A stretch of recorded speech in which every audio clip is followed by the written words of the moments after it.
ഈ പൊറോട്ടയും ബീഫ് റോസ്റ്റും എന്ന് പറഞ്ഞാൽ ഞങ്ങൾ മലയാളികൾക്ക് അത് വെറും ഒരു ഭക്ഷണമല്ല, ഒരു വികാരമാണ്. നിങ്ങൾക്ക് ഗോമോമിനെ എങ്ങനെ കഴിക്കാനാണ് ഇഷ്ടം? ഇതുപോലെ ഇങ്ങനെ പൊറോട്ട കൂട്ടിയിട്ട് ഇങ്ങനെ നല്ല മസാലയിൽ ഇങ്ങനെ കൂട്ടിപ്പിടിച്ചിട്ട് ഒറ്റ പിടി പിടിക്കണോ?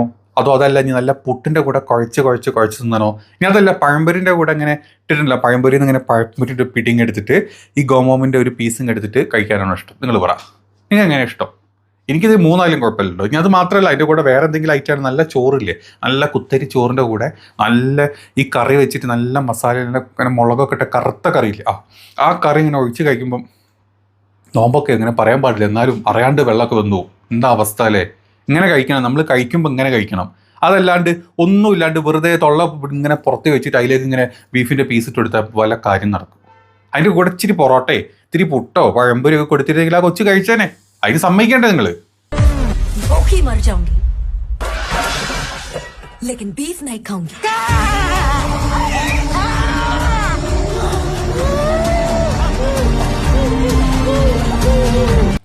എന്താ അവസ്ഥ! സംഘികളുടെ ഗോമാതാവിനെ എങ്ങനെ മസാല കെട്ടി തേച്ച് വെച്ചിട്ട് എങ്ങനെ കറിയാക്കി വെച്ച് കൊടുത്ത് ആർക്കെങ്കിലും സഹിക്കുമോ? നിങ്ങളെന്ത് പരിപാടി കാണിച്ചുകൊണ്ട് നിൽക്കുന്നത്?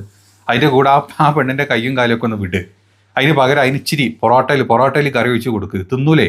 നമ്മുടെ നേതാക്കന്മാരും തിന്നുന്നില്ല. പൊറോട്ടൻ്റെ കൂടെ തിന്നുന്നുണ്ട്, വേറെ നാട് വിട്ടുപോയാൽ തിന്നുന്നുണ്ട്. അങ്ങനത്തെ നേതാക്കന്മാരുള്ള നാടാണ് നമുക്ക്. അപ്പോഴാണ് ഒരു പെണ്ണിനെ പിടിച്ച് കയ്യും കാലൊക്കെ പിടിച്ച് വെച്ചിട്ട് ഇങ്ങനെ ബീഫ് തീറ്റിക്കുന്നത്.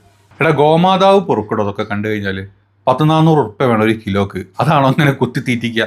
അത് നൈസായിട്ട് ചെയ്ത് കൊടുക്കണ്ടേ? ഇത്രയും പൈസ കൊടുത്ത് വെറുതെ തുപ്പിക്കളയാനും ചവിട്ടിക്കളയാനുള്ള പരിപാടി അത് എന്ത് പരിപാടി നിങ്ങൾ കാണിക്കുന്നത്? നിങ്ങൾക്ക് ഇതിനെപ്പറ്റി അറിയില്ലെങ്കിൽ ഞങ്ങൾ പറഞ്ഞുതരാം. നിങ്ങൾ ഈ സംഘീയ യൂണിവേഴ്സിറ്റി കാണുന്ന സാധനങ്ങളൊക്കെ എടുത്തിട്ട് സിനിമ ആക്കി കഴിഞ്ഞാൽ എൻ്റെ പൊന്നു കാമരാജനല്ലല്ലോ, ഇതിൻ്റെ ഡയറക്ടറുടെ പേരെന്തായിരുന്നു? പേര് മറന്നല്ലോ.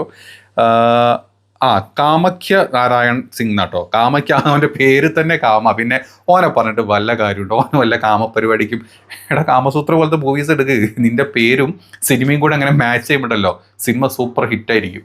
അല്ലാണ്ട് ഇമ്മാതിരി മൂവിയൊന്നും എടുത്തിട്ട് കാര്യമില്ല. പിന്നെ നിന്റെ ഉള്ളിലെ സംഗീതം കാണിക്കണമെങ്കിൽ നമ്മൾ എന്നിട്ട് പലതും എടുക്കേണ്ടി വരും.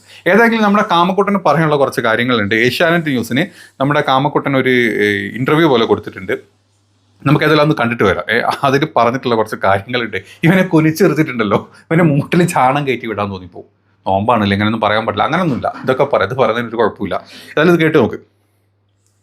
പത്രങ്ങളിൽ നിന്നും ജനങ്ങളിൽ നിന്നും മനസ്സിലാക്കിയ വിവരങ്ങളാണ് കേരള സ്റ്റോറി 2 സിനിമയിൽ വിശദീകരിക്കുന്നതെന്ന് സംവിധായകൻ കാമാഖ്യ നാരായൺ സിംഗ് ഏഷ്യാനെറ്റ് ന്യൂസിനോട് പറഞ്ഞു. കേരളത്തിലെ സാഹചര്യം മാത്രമല്ല, രാജസ്ഥാനിലെയും മധ്യപ്രദേശിലെയും സാഹചര്യങ്ങൾ സിനിമയിൽ വിശദീകരിക്കുന്നുണ്ട്. ബീഫ് നിർബന്ധിച്ച് കഴിപ്പിക്കുന്നതും യഥാർത്ഥ സംഭവത്തിന്റെ ആവിഷ്കാരമാണ് എന്നും അദ്ദേഹം പറഞ്ഞു. കേട്ടല്ലോ, പത്രങ്ങളിൽ നിന്നും ഓനോണ്ട് ഏതോ സംഖ്യ പറഞ്ഞു കൊടുത്തിട്ടുണ്ട്. പത്രം മിക്കവാറും വല്ല ജനൻ ടി വിൻ്റെ പത്രം വല്ലതും ഉണ്ടെങ്കിൽ, അതല്ലെങ്കിൽ നോർത്ത് ഇന്ത്യയിലെ ഗോദി മീഡിയയുടെ പത്രങ്ങൾ ഉണ്ടെങ്കിൽ, ഗോദി കാലി നക്കുന്ന പത്രങ്ങൾ ഉണ്ടെങ്കിൽ അവന്മാർ ഇതല്ല അതിൻ്റെ അപ്പുറത്തെ വീഡിയോസും അല്ലെങ്കിൽ അപ്പുറത്തെ ന്യൂസും ഇറക്കി വിടും. പിന്നെ ജനങ്ങളിൽ നമ്മുടെ നാട്ടിലും ഉണ്ട്. നമ്മുടെ നാട്ടിൽ നല്ല അപ്പുറത്ത് പോയിട്ട് നല്ല ഈ ഗോമാതാവിൻ്റെ ബീഫും കഴിച്ചിട്ട് തൊട്ടപ്പുറത്ത് വന്നിട്ട് ബീഫിനെ കഴിക്കുന്നവർക്കെതിരെ കുറ്റം പറയുന്ന ടീംസ് ഇഷ്ടം പോലെ ഉണ്ട്. അത് സുരേന്ദ്രൻ അടക്കം ആ കൂട്ടത്തിൽപ്പെട്ടതാണ്. അപ്പോൾ പിന്നെ അങ്ങനത്തെ വാർത്ത കേട്ടിട്ടാണ് ഇവൻ്റെ ആവിഷ്കാര സ്വാതന്ത്ര്യം ഇങ്ങോട്ട് പൊളുത്തിയെന്നാണ് പറഞ്ഞത്. ഏതായാലും ഓൻ പറയണം കൂടെ കേൾക്കുന്നുണ്ട്. We have picturized the truth of the nation. It's happening in the country. We have picturized the truth of the nation. തെറി വിളിക്കണ്ടല്ലേ, നോമ്പല്ലേ? ഇത് കേൾക്കുന്ന ആൾക്കാരും കൂടെ ഉള്ളത് തെറി വിളിക്കുന്നില്ല. ഏതാണെങ്കിലും രാജ്യത്തിൻ്റെ സത്യാവസ്ഥ, ട്രൂത്ത് ഓഫ് ദ നേഷൻ ആണോ പുറത്തോട്ട് വിട്ടതെന്ന് ഇപ്പം മനസ്സിലായില്ലേ? ഈ സംഘികളുടെ അവസ്ഥ എന്താണെന്ന് മനസ്സിലായി. അറ്റ്ലീസ്റ്റ് നമ്മുടെ കേരളത്തിൽ ഒരു സംഘിയെങ്കിലും ഇതിനെതിരെ സംസാരിച്ചു.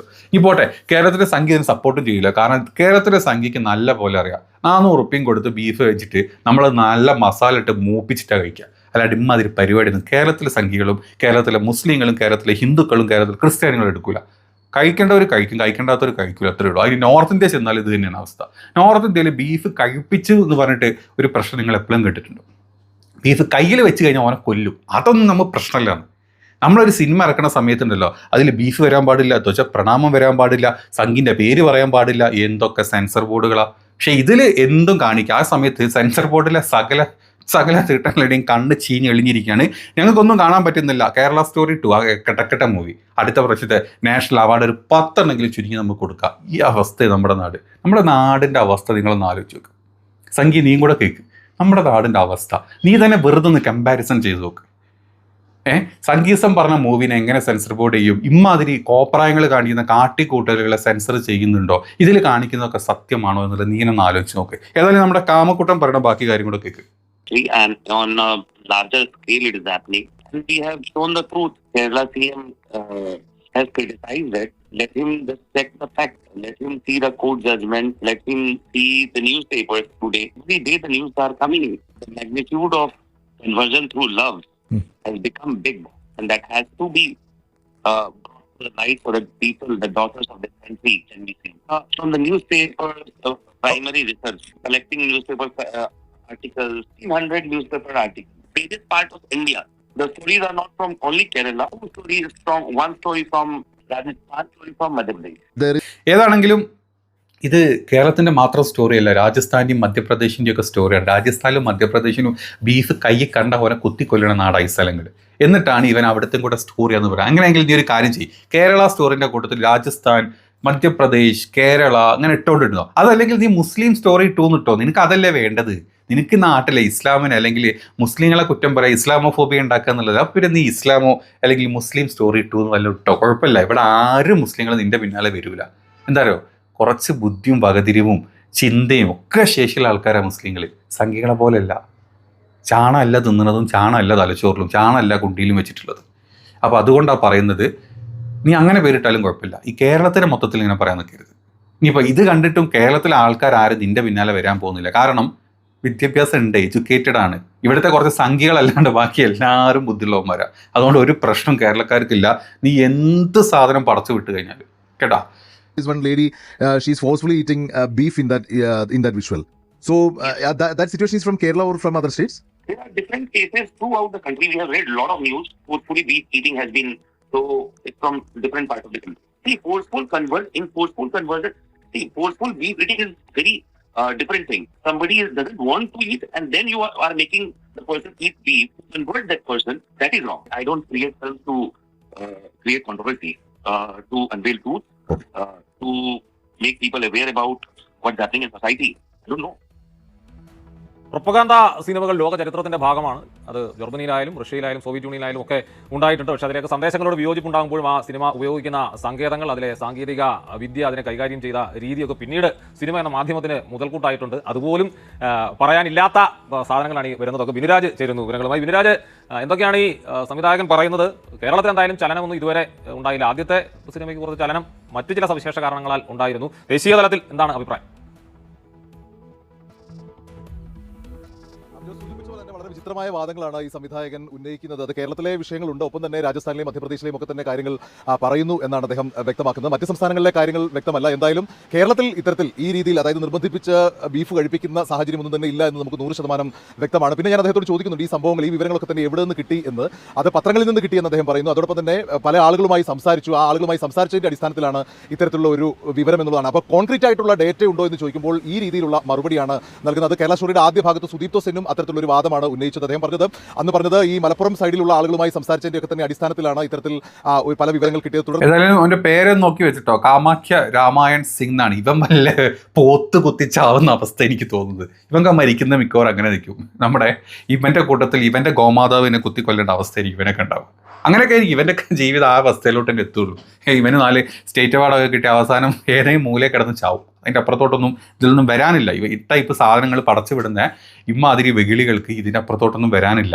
ഏതായാലും കേരളത്തിൽ ഈ പറഞ്ഞ ഒരു പ്രശ്നങ്ങളും ഇല്ല. ഇനി കേരളത്തിൻ്റെ പുറത്താണെങ്കിലും ബീഫ് കുത്തിക്കയറ്റി തിന്നിട്ട് ഈ രാജ്യത്താരും മരിച്ചിട്ടില്ല. പക്ഷെ ബീഫ് കയ്യിൽ വെച്ചിട്ട് മരിച്ചവരുടെ എണ്ണം എടുത്ത് നോക്കിയാൽ ഒരു 100 എണ്ണം മുന്നോട്ട് എടുത്തിട്ടുണ്ട്.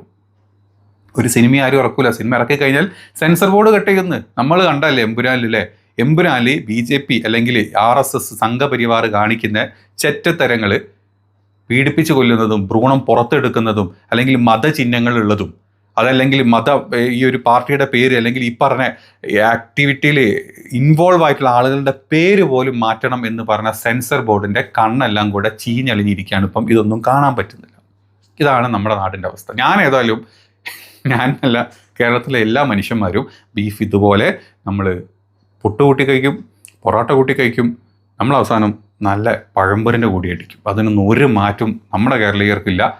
ആ ബോധം വിവരമൊക്കെ ഉള്ള ആൾക്കാരാണ് കേരളത്തിലുള്ളവർ. നീ ഇതെല്ലാം അതിൻ്റെ അപ്പുറത്തെ സാധനം പടച്ചു വിട്ട് കഴിഞ്ഞാലും ഉണ്ടല്ലോ, ഇതുണ്ടോ ഇത്ര ഇതില്ല, ഇതിൻ്റെയും ഇത് കട്ട് ചെയ്ത് വേണം എനിക്കൊന്ന് വെച്ച് തരും, അത്രയേ ഉള്ളൂ. ഏതായാലും ഇതിനെ സപ്പോർട്ട് ചെയ്യുന്ന സംഘികൾ നമ്മുടെ കൂട്ടത്തിൽ ആരെങ്കിലും ഉണ്ടെങ്കിൽ, ഇനി ഇതിനെ സപ്പോർട്ട് ചെയ്തിട്ട് നമുക്ക് കേരള സ്റ്റോറി 1 വന്ന സമയത്ത് നമുക്കറിയാം അല്ലേ, സുരേഷനൊക്കെ ചെയ്ത പരിപാടി എനിക്ക് ഓർമ്മ ഉണ്ടോ? അത് കണ്ടിട്ട് കണ്ണിന്ന് വെള്ളം ഒലിച്ചിട്ട് മേനക ഓടി നടക്കുകയായിരുന്നു. നമ്മുടെ നാട്ടിലെ പെൺകുട്ടികളുടെ അവസ്ഥ കണ്ട് സഹിക്കാൻ പറ്റാണ്ട്.